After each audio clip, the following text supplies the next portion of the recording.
우리는 인생을 살면서 어떤 일이 갑자기 일어나죠. 갑자기. 예수님께서 감난산에 들어가셔서 기도하시다가 나와서 성지에서 오늘도 가르치고 있는데 갑자기 상황이 벌어집니다. 무슨 상황입니까? 서기관과 바리새인들이 음행한 가늠하다 잡힌 여인을 현장에서 끌고 와가지고 예수님 앞에 세워놓고, 그러니까 상황이 어떻게 되냐면 예수님께서 지금 말씀을 가르치는 거예요. 사람들이 와서 말씀을 듣고 있는데 갑자기 사람들이 쳐들어와가지고 가늠한 여인, 현재 잡혀온 여인, 정말 처참한 그 여인을 데려다가 앞에 세워놓고, 그러니까 사람들이 막 휘둥그려서 보는 거죠. 상황이 그렇습니다.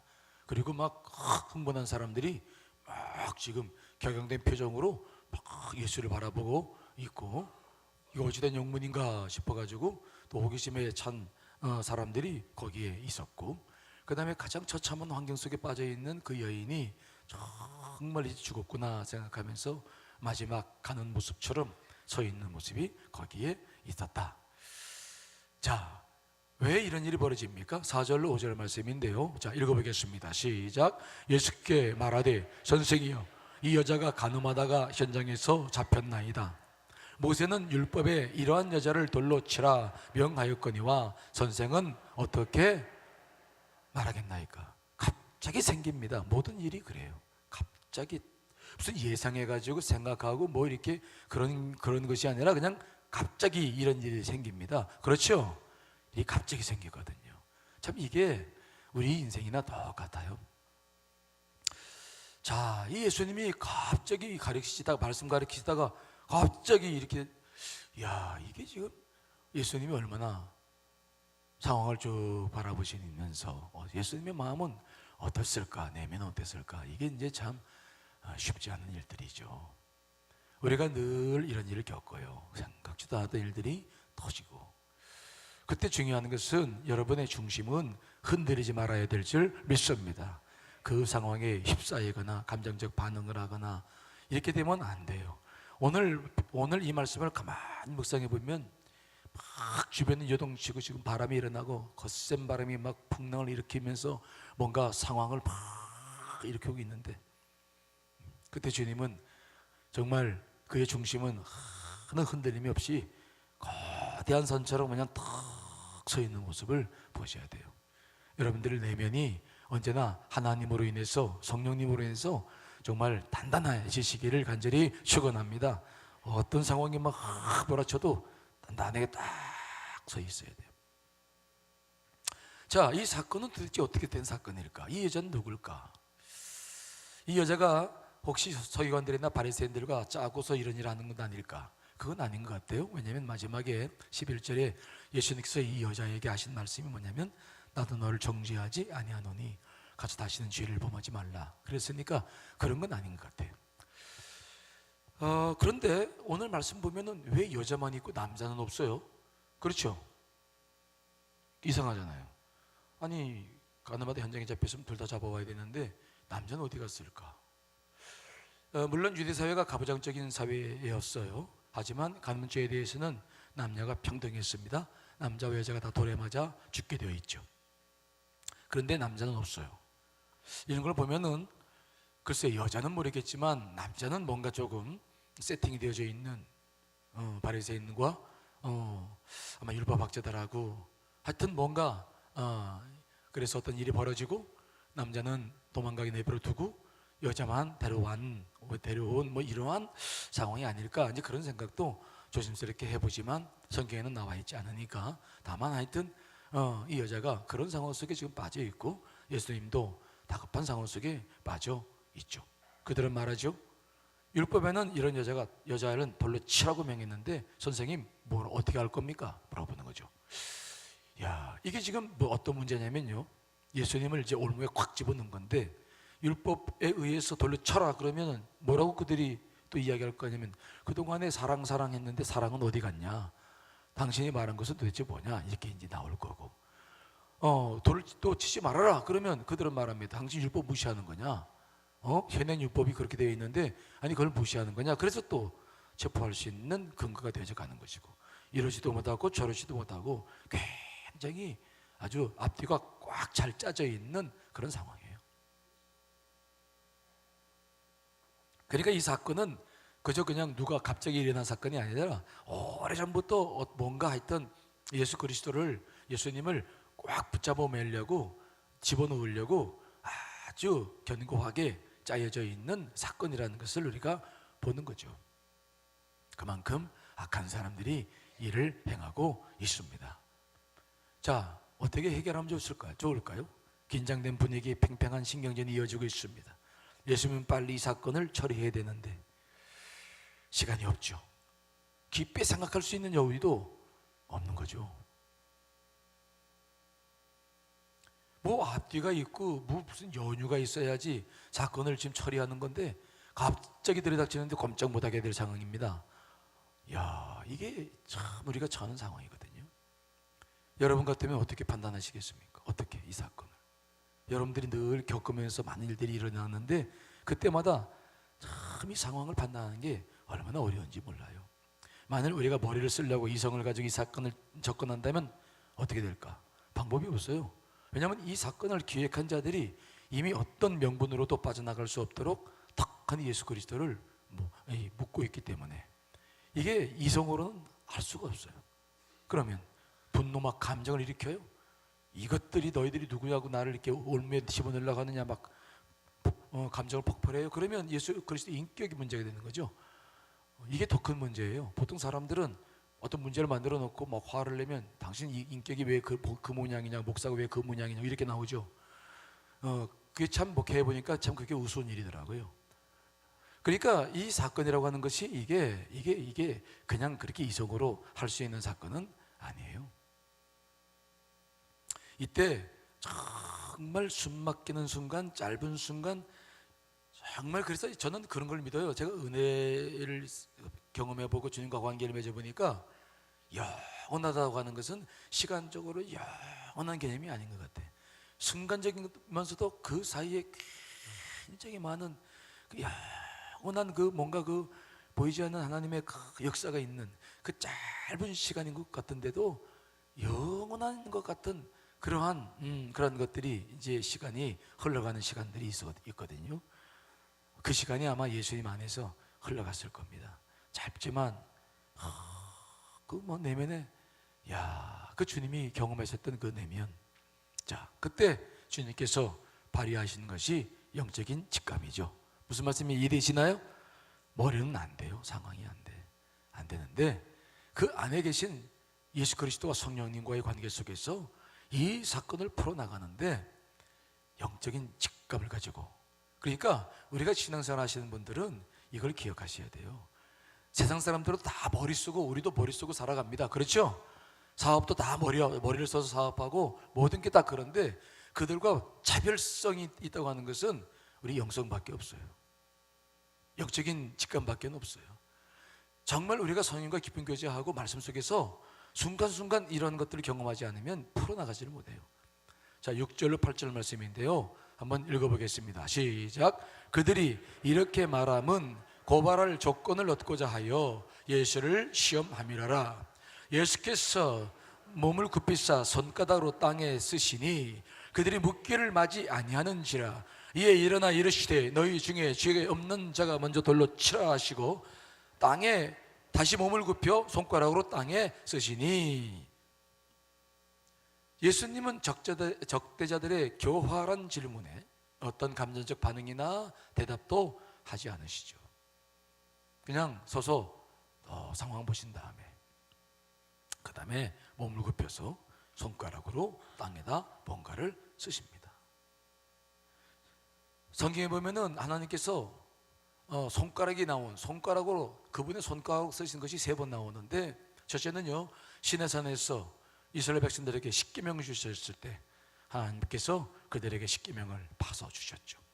두 번째로는 여러분 다니엘서 5장에 나오는 말씀인데, 벨드사살이라는 왕이 이스라엘 백성들 그 성전에서 거룩한 성구들을 다 가지고 와가지고 그걸 가지고 그냥 술을 먹다가 갑자기 막 벽에 손가락이 나와가지고, 그렇죠? 기억하시죠?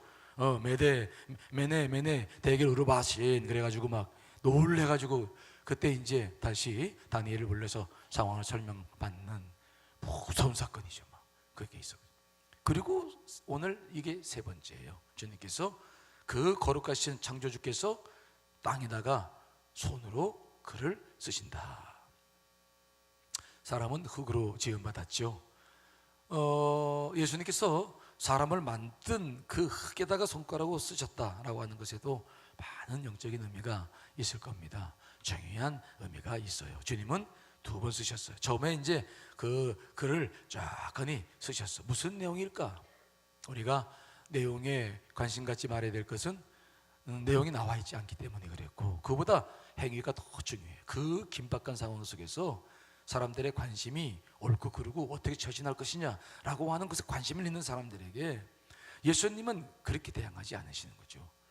먼저 땅에다가 뭔가를 탁 쓰시고, 그러니까 사람들이 막 화를 내고 분노하고 막 이러고 있다가 갑자기 땅에 있는 게 뭔가 뭐 하는 거야? 그렇게 쳐다보는 굉장히 짧은 시간이지만 사람들의 그 긴박한 상황을 돌리는, 이거 어떻게 이렇게 생각을 했을까? 이거 우리 생각 못하는 거죠. 영적인 일인 줄 분명히 믿습니다. 영적인 성령께서 하시는 일들이죠. 이건 우리가 할 수 있는 일이 아닙니다. 그러면서 뭐라고 말씀하셨냐면은 죄 없는 자가 덜로 먼저 쳐라. 땅에다가 쓰셨어요. 쓰셨다. 이게 뭘 썼는지 모르겠는데 그걸 이렇게 보는 사람들에게 말합니다. 죄 없는 자가 먼저 돌로 쳐라. 사람들의 흥분과 소란스러움과 그 모든 상황이 깊고 고요한 침묵으로 싹 바뀝니다. 사람들은 자기 마음에 들었던 돌을 내려놓고 예수님이 쓰신 글자와 하신 말씀에 압도되죠. 무엇이 옳고 그러냐? 저 여자를 돌로 쳐야 되느냐 말아야 되느냐? 예수가 어떻게 나올까? 예수를 잡을 기회가 됐구나 라고 하는 정말 긴박한 상황이에요. 근데 무엇이든지 상황의 판단은 언제나 늘 사람들은 깊은 생각에서 나오는 게 아니라 여러분 감정에서 나오기도 하고 서로 시기 질투 사탄의 그런 관계 속에서 나오기 때문에 상황을 바꾸는 게 참 중요합니다. 내용을 바꾸는 게 아니라 뭘 바꾸는 게 중요하다고요? 상황이죠. 흥분된 상황, 하는 그 상황들, 이게 굉장히 중요한데 이건 우리 이성으로 못해요. 그렇게 쉽게 이런 지혜 못 나오는데 갑자기 막 주의 영이 우리 속에서 역사하실 때 이러한 역사들이 일어나죠. 그렇게 상황이 바뀌시니까 갑자기 사람들이요, 돌을 들었던 사람들이 양심, 자기의 문제로 돌아와요. 즉 한 여인이 가운데 서 있는데 처참한 여인이죠. 분노하고 막 돌을 들 거냐 이렇게 나오다가 오히려 주님께서 하신 일을 보고 또 말씀을 들으면서 그 여인의 문제가 내 문제가 되는 거죠. 상황이 바뀌어버려요. 자, 그리고 뭐라고 이야기합니까? 8절 9절 말씀 읽습니다. 시작. 다시 몸을 굽혀 손가락으로 땅에 쓰시니 그들이 이 말씀을 듣고 양심의 가책을 느껴 어른으로 시작하여 젊은이까지 하나씩 하나씩 나가고 오직 예수와 그 가운데 섰는 여자만 남았더라. 그래서 긴박한 상황인데 이 상황이 어떻게 바뀌냐면은 돌을 들었던 사람들이 자기의 양심의 가책을 느낀다. 양심의 가책을 느낀다. 양심의 법을 찌르신 거죠. 그러니까 여러분, 율법이 있습니다. 그 사회는 율법이 있고 그들은 율법대로 모든 걸 지키며 판단하고 살아갔어요. 예수님이 문제가 됐던 것은 안식일을 지키지 않고 율법대로 하나님을 모독했다. 하여튼 그 모든 죄인데 그들을 잡고 있는 건 율법인데 예수 그리스도는 율법을 넘어서 먼저 선행되고 있는 법, 하나님의 법, 양심의 법에 호소하는 거예요. 이 양심의 법은 누구나, 인간이면 누구나가 율법을 알기 전에, 율법을 알고 있는 사람들이 율법으로 이제 판단받지만 율법이 없는 사람들은, 안 믿는 사람들은 바로 이 양심으로, 이제 물론 부족하지만 양심으로 판단받는 거죠. 누구나가 다 율법 이전에, 우리가 뭔가 옳고 그름을 따지기 이전에 선지하고 있는, 우리가 뭔가 어떤 것을 판단하기 전에 누구나가 공유하고 있는 가장 소중한 것이 있는데 그게 바로 뭐라고요? 양심의 법이죠. 그래서 우리가 신앙생활 할 때도 예수님께서 십자가의 보혈로 양심을 시키셨다. 그래서 우리가 신앙생활 할 때도 말씀만 근거해서 표면적 삶을 살면 안 돼요. 그 말씀을 하고 뒤에 있는 인간들을 향하신 하나님의 그 깊은 마음이 있는데, 그 양심이 늘 중요한 판단에 정말 근거가 되고, 또 사람과 관계 맺는 근거가 되는 것은 율법 이전에 있는, 우리 안에 있는 율법 이전에 있는 양심의 법이 있다는 것을 기억하시기를 간절히 축원합니다. 그래서 늘 우리가 인생을 살면서 살아야 될 것들 가운데 하나가 규정이나 원리나 어떤 법이나 이거 이전에 내 양심이에요. 사람들의 양심이죠. 규정과 법은 사람들을 싸웁니다. 계속 싸웁니다. 우리나라를 보십시오. 지금 재판하고 있는 그런 것들이 많은데 계속 이랬다 저랬다 어떻게 판단하기도 어려운 계속 법적 싸움이 몇 년 갈 겁니다. 그런데 양심의 법은 그렇지 않아요. 영의 직감으로 인해서 판단도 하시고 하시는 예수님께서 하시는 일은 금방 사람들의 마음들이 정리되죠. 그리고 그 상황을 만들었던 사람들을 부끄럽게 해요. 모든 것을 거룩하게 만들고, 모든 것을 하나님 안에서 보게 만들고, 모든 것들에 대해서 오히려 굉장히 심오한 마음을 갖게 되는 것이죠. 여러분, 분별의 영을 받을 때 또 받기 위해서 우리의 양심이 거룩해야 될 줄 믿습니다. 양심이 정말 중요합니다. 여러분, 법이 중요하지 않습니다. 그 전에 무엇인가가 우리 안에 주신 것이 있는데 이게 중요합니다. 이것이 판단의 기준이 될 때 모든 것은 그냥 자연스럽게 다 끝납니다. 자, 그래서 우리가 분별의 영을 구할 때에 우리의 삶 속에서 이 양심은 영의 기능 가운데 하나죠. 영의 기능 가운데 우리가 쉽게 확인해 볼 수 있는 게 양심인데 이게 깨끗해야 되거든요. 자, 베드로전서 3장 6절 말씀을 읽습니다. 시작. 선한 양심을 가지라. 이는 그리스도 안에 있는 너희의 선행을 욕하는 자들로 그 비방하는 일에 부끄러움을 당하게 하려 늘 판단하고 주장하고 하는 사람들에게 부끄러움을 줄 수 있는 것은 뭐밖에 없다고요? 선한 양심밖에 없는 거예요. 선한 양심. 우리가 영적 생활을 하든 뭘 하든 말씀이 나를 합리화시키는 도구가 돼서는 안 되고, 오히려 내가 가진 말씀 양심을 가지고 더 깊은 거룩한 생활을 할 수 있어야 되는 것인데, 우리가 이 양심의 법은 얼마나 소중한 것인지 모릅니다. 그렇게 해서 두 번째 다시 또 바닥에다 뭘 쓰시니까 그것을 보더니 양심의 가책을 다 받아가지고는 다 돌아가요. 10절로 11절이죠. 읽습니다. 시작. 예수께서 일어나사 여자 외에 아무도 없는 것을 보시고 이르시되 여자여 너를 고발하던 그들이 어디 있느냐? 너를 정죄한 자가 없느냐? 대답하되 주여 없나이다.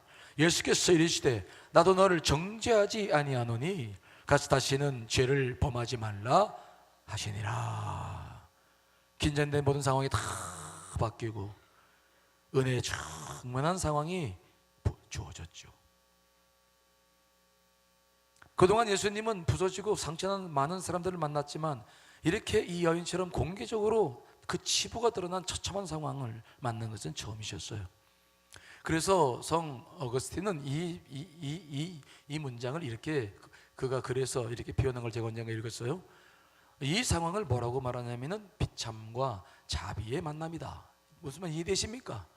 가장 비참한 상황과 그 자비로우신 우주 만물을 지으신 그분과의 만남이었다. 비참과 자비의 만남. 그 표면적으로 보면 지금 막 혈기가 올라오고 분노가 올라오고 지금 걷잡을 수 없는 상황인데 어떻게 갑자기 이렇게 상황이 바뀝니까?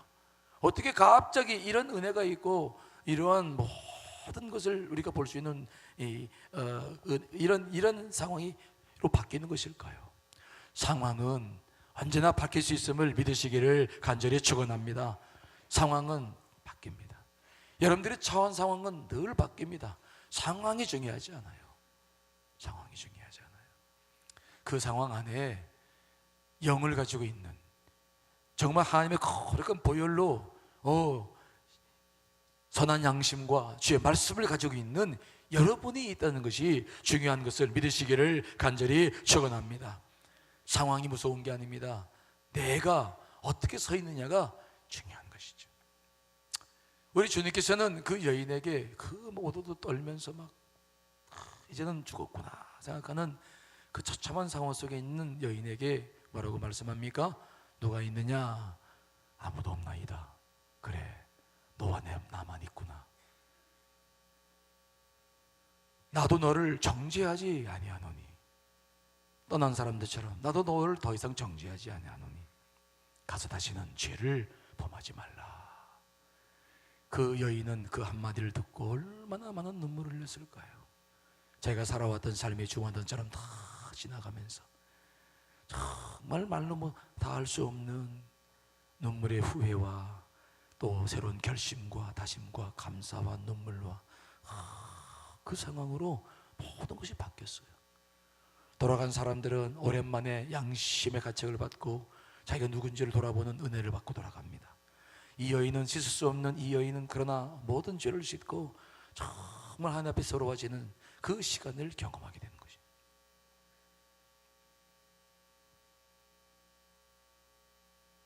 우리에게 주어지는 모든 상황을 이렇게 하나님의 뜻 가운데로 전환시켜 나가는 것이 여러분들의 사명이고 저의 사명인 줄 믿습니다.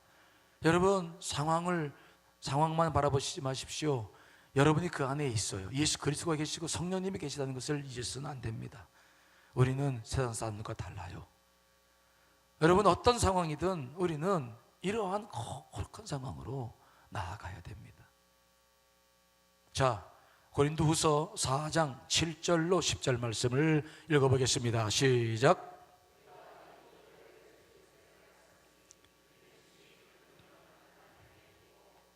잊지 아니함을 알게 하려 함이라. 우리가 사방으로 우겨쌈을 당하여도 쌓이지 아니하며 답답한 일을 당하여도 낙심하지 아니하며 박해를 받아도 버림받지 아니하며 거꾸로 됨을 당하여도 망하지 아니하고 우리가 항상 예수의 죽음을 몸에 짊어짐은 예수의 생명이 또한 우리의 몸에 나타나게 하려 함이라. 아멘. 여러분 안에 가장 소중한 보배가 있음을 믿으시기를 간절히 축원합니다. 그분이 우리 안에 들어와 계세요. 그분이. 그래서 사방으로 아무리 우겨쌈을 당하여도 쌓이지 아니할 줄 믿습니다. 답답한 일을 당하여도 낙심하지 않습니다. 박해를 받아도 버림받지 아니하고 거꾸로 트름을 당해도 망하지 않습니다.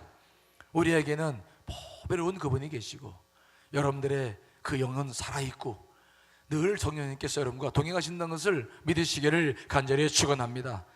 그러므로 여러분, 분별의 영을 구하십시오. 어떠한 상황 속에 있든지 그 예수 그리스도의 영을 붙잡고 나아가십시오. 그래서 여러분들 안에 이러한 충만한 은혜가 떠나지 않으시기를 간절히 축원합니다. 자, 우리 찬양 한번 부르시고